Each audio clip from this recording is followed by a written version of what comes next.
Con el cambio abrupto de los mercados y las ventas de las empresas a raíz de la pandemia, ¿cómo se hará la evaluación de una empresa? Pues mira, Fernando, si quieres, aprovecho y te platico un poco más. Es una muy buena pregunta.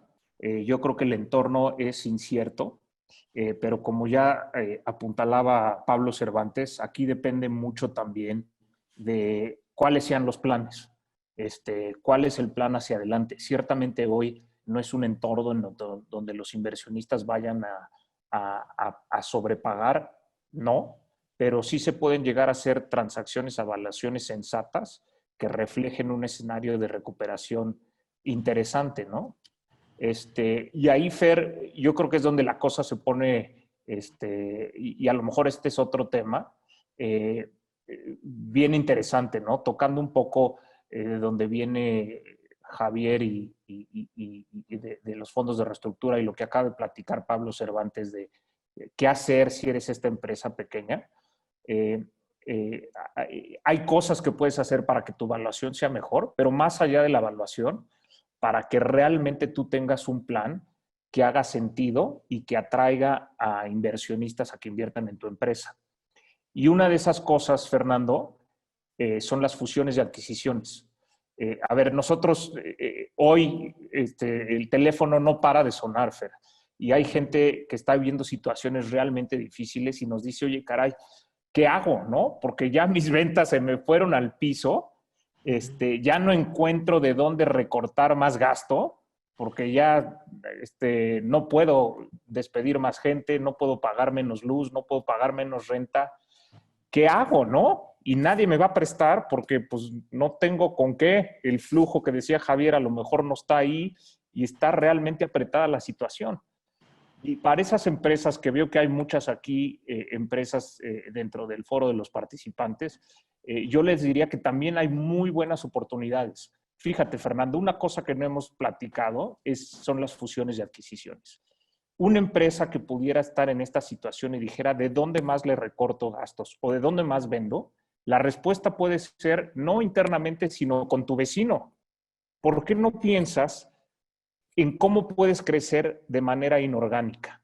Si tú eres una empresa que se dedica a hacer tornillos, pues mira, a lo mejor tú ya no puedes recortar más personal ni vender más tornillos, pero ¿por qué no vas con tu vecino que vende otras piezas y hace sinergia? Y si te juntas con tu vecino, pues en lugar de que vendas 100, ahora vas a vender 200. Y ahí sí le puedes recortar. A lo mejor tú ya no le puedes recortar a tus gastos, pero puedes recortar todos los gastos de tu competidor y tu de vecino. No importa si el competidor es más grande o más chico, o si es mexicano o es internacional. Pero estas son las oportunidades que hoy van a transformar las industrias y los momentos que si hoy los capturas como empresario, te va a ir de maravilla. Estos son los momentos donde se hacen las grandes transformaciones y las grandes fortunas.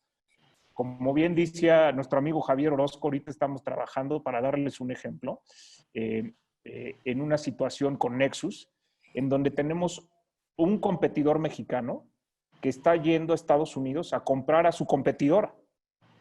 Y a través de esta operación, hoy la puede hacer a términos muy favorables porque el competidor en Estados Unidos está en una situación de liquidez muy mala. Entonces los puede comprar a un precio realmente excepcional. Y ahí sí que te vuelves un atractivo para el fondo de deuda como el que tiene Javier o un fondo de capital como el que tenemos nosotros o cualquier otro, ¿no? Porque dices, oye, a ver, solito a lo mejor no sobrevivo, pero si me lanzo a comprar a mi competidor, en este caso a mi competidor internacional, me puedo transformar en una empresa de la noche a la mañana que es 2 o 3 veces más grande y para eso sí hay capital, porque ahí sí hay unas sinergias donde puedes recortar bastante los gastos. Las dos empresas solitas por sí solas pues no tienen el flujo, pero si las juntas, creas una oportunidad realmente extraordinaria. Y para eso, Fer, esas son las oportunidades donde hay mucho capital y son casos en donde dices, es una empresa que está en problemas, pero con un business plan resuelves el tema de la liquidez a mediano plazo, resuelves el tema de la evaluación y te vuelves atractivo ya en combinación para un fondo de private equity. Y de esos, pues hay muchas opciones. Nosotros ahorita tenemos un plan de invertir, tenemos un fondo nuevo, vamos a estar invirtiendo, por lo menos queremos invertir unos 2.500 millones en los próximos 12, 18 meses en este tipo de oportunidades, pero somos uno de muchos, ¿no? O sea, hay muchas opciones y creo que este es el momento donde estas oportunidades realmente se pueden volver realidad. Sí, creo que definitivamente una fusión es también una buena manera de enfrentar tiempos de crisis. Eh, Luis, a lo mejor el tema que quizá hay, puede haber con la fusión y con las inversiones en general es el miedo de los dueños o el miedo de la empresa a perder el control de la empresa. Tanto el control creativo como el control de la marcha. ¿Cómo mantener ese control o qué nos conviene ceder parte del control? ¿Tú cómo lo ves? Sí, Fer. Mira, o sea, aquí son dos cosas, primero, o sea, son dos puntos muy diferentes, ¿no? Porque uno es el control de la empresa y otro es el control creativo, ¿no? Entonces yo creo que primero voy a empezar, porque son dos temas diferentes. Una, en el tema del control creativo, yo creo que aquí lo más importante es hablar de este tema con anterioridad a la inversión para entender las expectativas del fondo del emprendedor. Si es una empresa en donde tiene una marca sólida y que ha funcionado perfectamente bien y que el fondo quisiera cambiar la creatividad, y eso es toral para el fondo, pues entonces, y ahí no hay un match en este tema, sin duda alguna no hay un match en esta inversión. O sea, el control creativo para ciertas empresas es estratégicas. O sea, yo lo he vivido con mi hermana en Casa Dragones, donde el fondo ha sido absolutamente respetuoso del control creativo y de la CEO y de su equipo de marketing, aún en la pandemia. Y nuestros socios han respetado ese control creativo y los resultados han continuado siendo muy exitosos. O sea, yo creo que aquí opera la máxima en cualquier inversión, de que si algo está funcionando y funcionando bien, no hay por qué cambiarlo. Siempre se podrá administrar más eficiente, pero no hay que cambiarlo. El siguiente tema es el tema del control de una empresa. Y yo creo que aquí es otro tema, ¿no? Es un tema el tema de ceder o no ceder el control de una empresa.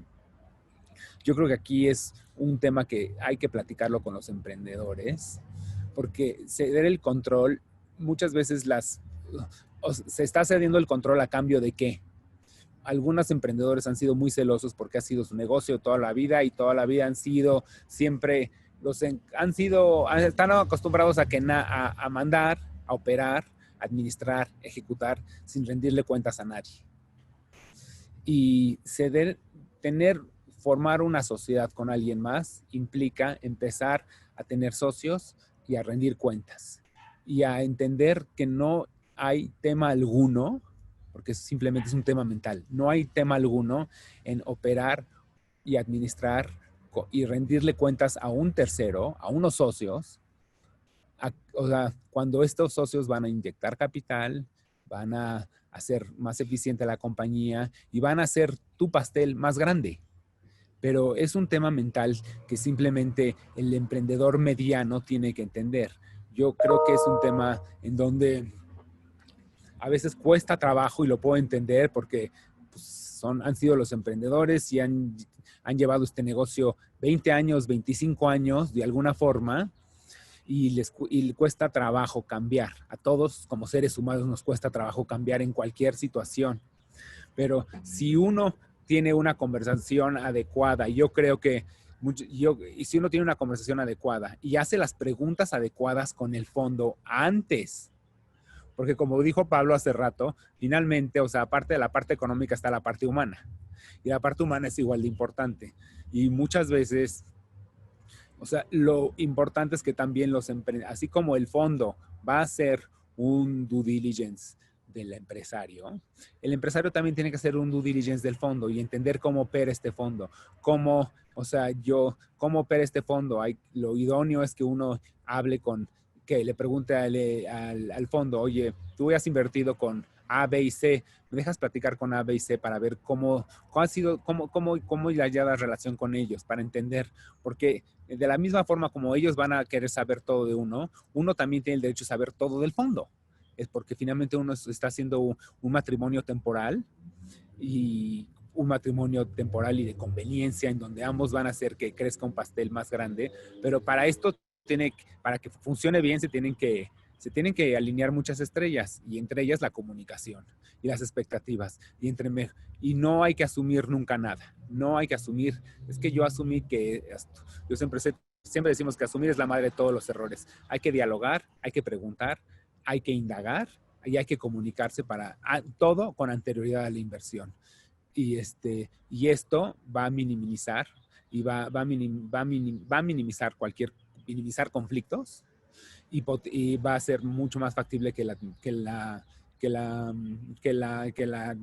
inversión sea exitosa. Y quitarnos ese hito de que si tenemos menos del 51% ya no, o sea, ya perdemos el control y ya no es nuestra empresa. No creo que sea ese el tema. No creo que ese es el tema.